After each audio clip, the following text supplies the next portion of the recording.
Assalamualaikum warahmatullahi wabarakatuh. Apa kabar anak-anak pagi ini? Mudah-mudahan ada dalam keadaan sehat dan dilindungi oleh Allah SWT. Amin. Pelajaran IPA pagi ini adalah mengenai sumber-sumber energi selain dari listrik. Tujuan dari pembelajaran ini adalah agar anak-anak lebih memahami apa saja sumber energi di muka bumi ini dan manfaatnya bagi kehidupan sehari-hari. Sumber energi selain dari listrik dapat kita peroleh dari yang pertama, matahari, kedua, angin, ketiga, air. Mari dengarkan penjelasan berikut ini satu persatu. Yang pertama, matahari sebagai sumber energi. Siapa yang tahu matahari? Semua di muka bumi ini insya Allah tahu dengan matahari. Matahari adalah energi terbesar di bumi. Energi yang dihasilkan oleh matahari ada dua. Yang pertama panas, dua cahaya.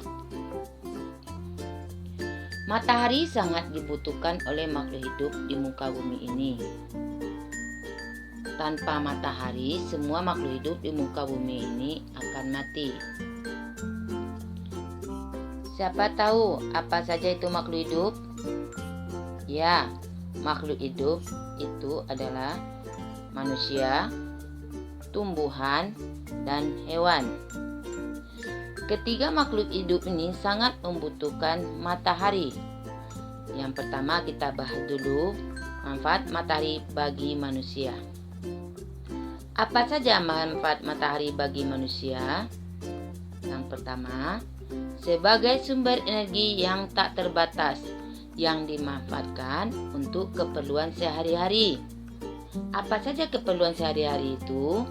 Contohnya, menjemur pakaian yang dijemur oleh orang tua tiap hari, menjemur sepatu, menjemur kasur.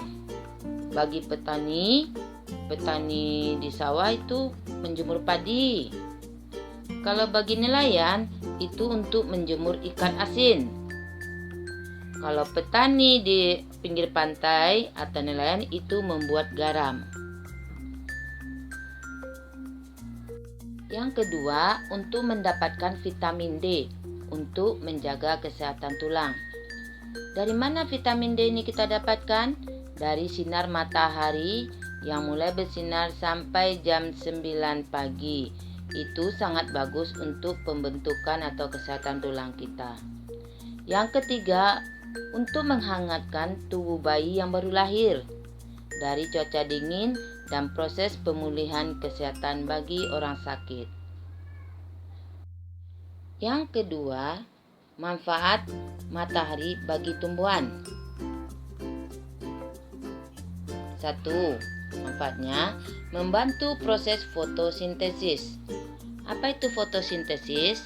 Cara atau proses membuat makanan pada tumbuhan. Pada saat fotosintesis ini, tumbuhan memerlukan sinar dan cahaya matahari untuk mengolah makanannya. Kedua, sebagai pengering tanah sehingga benih tumbuhan dapat tumbuh. 3. Membantu dalam perkecambahan tumbuhan. Ketiga, manfaat matahari bagi hewan. Apa manfaat matahari bagi hewan? Yang pertama, mempercepat proses adaptasi dengan lingkungan. Yang kedua, sebagai penerangan dalam mencari mangsa. Yang ketiga, mempercepat proses pertumbuhan dan perkembangan. Keempat, mengatur siklus tidur hewan. Yang kelima, mengatur suhu tubuh hewan. Dan ada lagi manfaat lain dari yang telah Ustazah sebutkan tadi.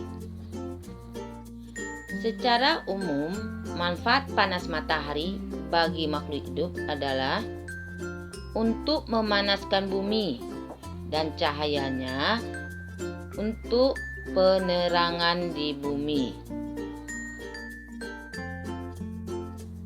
Sumber energi yang kedua adalah angin. Angin adalah udara yang bergerak. Angin bergerak karena perbedaan tekanan udara. Angin mengalir dari daerah bertekanan tinggi ke daerah bertekanan rendah. Perbedaan tekanan udara ini dipicu oleh sinar matahari. Angin dapat juga dimanfaatkan dalam berbagai kegiatan sehari-hari, seperti menggerakkan perahu layar bagi nelayan. Kemudian anak-anak ustazah sering memainkan layang-layang. Nah, ini juga memanfaatkan energi angin. Kemudian terjun payung. Ini juga memanfaatkan energi angin. Kemudian untuk memutar kincir angin. Belanda adalah salah satu negara yang memanfaatkan kincir angin untuk memompa air yang mengenangi daratan mereka untuk disalurkan ke kanal menuju bendungan penampungan air. Makanya negara Belanda disebut negara kincir angin. Kemudian sebagai sumber energi pembangkit listrik. Bisa juga ya, karena dia digerakkan oleh turbin yang akan menghasilkan energi listrik. Yang ketiga, air sebagai sumber energi. Air sangat bermanfaat sekali bagi manusia. Tanpa air kita tidak akan bisa hidup, dan makhluk-makhluk lain juga tidak akan bisa hidup karena kita sangat membutuhkan air. Apa saja manfaat air dalam kehidupan kita sehari-hari? Anak-anak ustazah pasti tahu. Yang pertama itu pasti untuk keperluan memasak, mencuci, mandi, dan kalau di sawah atau pertanian itu untuk irigasi di persawahan atau pengairan di sawah. Kalau untuk listrik juga bisa digunakan sumbernya dari air. Umumnya sekarang ini kita menggunakan air sebagai sumber energi listrik. Contohnya adalah PLTA. Apa kepanjangan PLTA? Yaitu pembangkit listrik tenaga air. Nah, anak-anak, itulah sumber-sumber energi di muka bumi ini selain dari listrik. Mudah-mudahan apa yang disampaikan tadi anak-anak dapat memahaminya. Sampai jumpa di pelajaran berikutnya. Salam.